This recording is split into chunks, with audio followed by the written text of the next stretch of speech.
now I'm going to show you how to connect the motion sensor.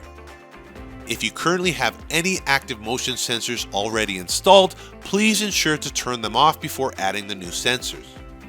So let's begin. First, we need to get to the Detectors tab, so let's press Accessories and then press Detectors.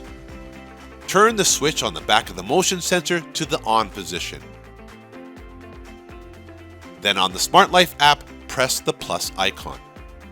The OSI alarm system is now in pairing mode and the timer has now started. It says Device Add Success, so select Confirm.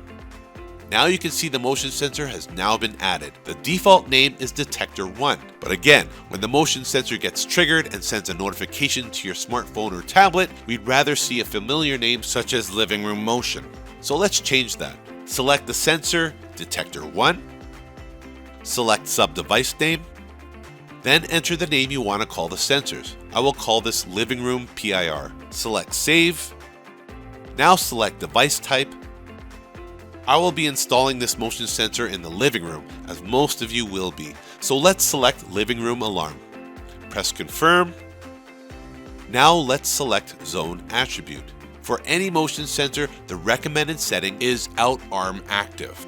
This setting will make the sensor active only when you arm the system by pressing away when you leave the house. The sensor will not be active when you arm the system by pressing the home button. This allows you to walk freely in the middle of the night to get a glass of water, for example, without triggering the motion sensor. Out Arm Active is selected. Now let's press Confirm. Then press Save. It says Save Success, so press Confirm. The motion sensor is now connected with the correct settings. Okay, now let's do a quick test to make sure the sensor is working. So let's press the back button.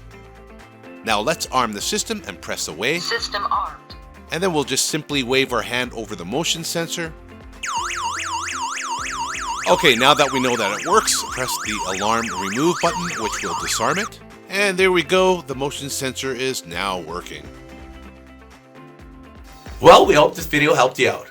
All the products you see here are available on Amazon.com and Amazon.ca. If you have any questions, please don't hesitate to leave your question below and we'll be sure to answer it as soon as possible. My name is Brandon Paris and thank you for watching.